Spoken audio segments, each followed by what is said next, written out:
नमो नमो नमस्कार। आप सभी का स्वागत है आरएसएस राष्ट्रीय साप्ताहिक समाचार में। इस श्रृंखला में हम आपको बासी खबरें एक ताजगी के साथ फिर से प्रस्तुत करेंगे। पिछले हफ्ते सुप्रीम कोर्ट ने टीवी न्यूज़ डिबेट के एंकरों को डांट लगाई। फटकार में सुप्रीम कोर्ट ने कहा कि एंकर आग न लगाएं, जिसके बाद से एंकरों के व्यवहार में तो कोई परिवर्तन देखने को नहीं मिला।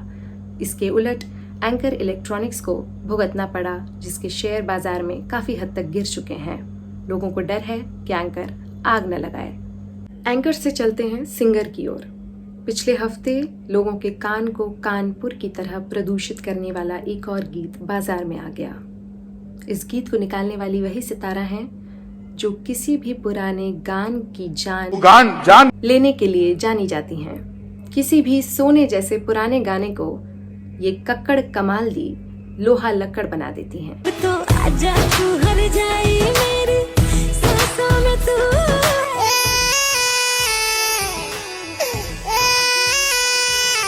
इस गाने की असली गायिका पाठक जी ने सोशल मीडिया पर असली बनाम नकली की जंग छेड़ दी है। बातों ही बातों में नकली की असली ने पसली तोड़ दी है।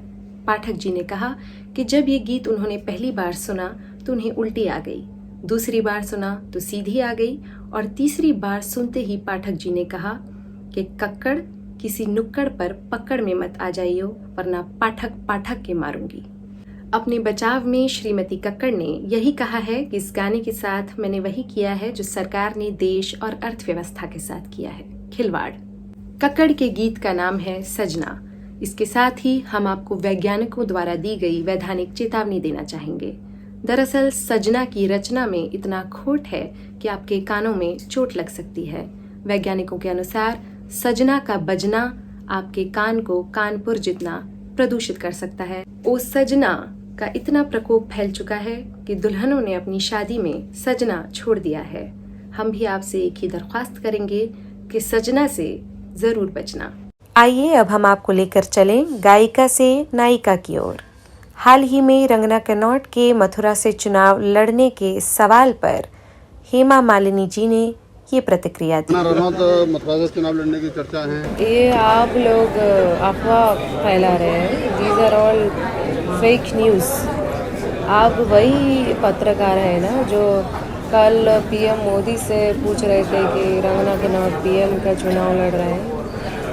तो मेरा इस पर कोई विचार नहीं है। मेरे यही बोलने हैं मुझे कि उनके पिक्चर है अयोध्या, तो मेरा कहना है आप अपने पिक्चर पे ध्यान दीजिए, अयोध्या पे ध्यान दीजिए, मेरा मथुरा पे नहीं।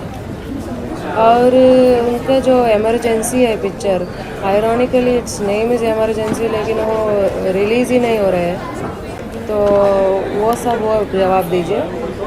जब उनसे ये पूछा गया कि आप स्वयं भी अभिनेत्री हैं तो अभिनेत्रियों के बारे में ऐसी बातें क्यों कर रही हैं, उन्होंने कहा I just don't recognize right now. I don't remember much. इस बात के जवाब में रंगना कनॉट ने कहा जो मालिनी जी जो है एकदम खालिनी जी हो गई हैं।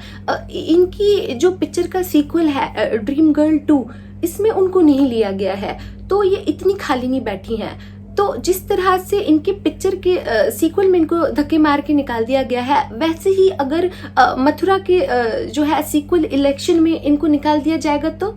और जो उनका सवाल है इमरजेंसी के ऊपर, तो इमरजेंसी को हम इमरजेंसी में रिलीज नहीं करेंगे, नहीं तो वो धाकड़ हिट कैसे होगी। नायिका से आते हैं नायक की ओर। हॉलीवुड के कमाल के नायक जॉन क्यूसैक आजकल कमल के लिए खलनायक बन चुके हैं। दरअसल राहुल गांधी की पदयात्रा के समर्थन में जॉन क्यूसैक के किए गए ट्वीट के बाद कमल कैंप में खलबली मच चुकी है और कमल छाप कमलियों के अटपटे बयान आने लगे हैं।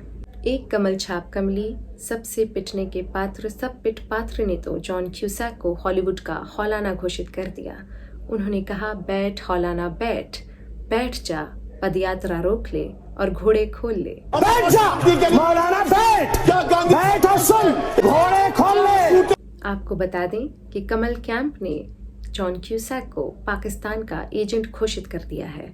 दरअसल जॉन क्यूसैक की एक फिल्म है 1408, जिसका अर्थ हुआ 14 अगस्त, जो कि पाकिस्तान का इंडिपेंडेंस डे अर्थात स्वतंत्रता दिवस है।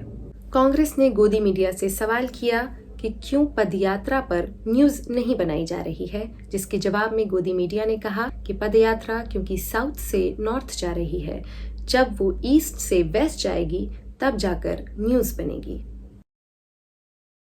आपको बता दें कि ये पहली बार नहीं है जब गांधी की पदयात्रा से हुक्मरानों के पैर लड़खड़ाए हों। इससे पहले ऐसा 1930 में हुआ था। इस बार के लिए इतना ही। अगली बार कुछ और बासी खबरों के साथ आपसे फिर मुलाकात होगी। तब तक के लिए नमो नमो।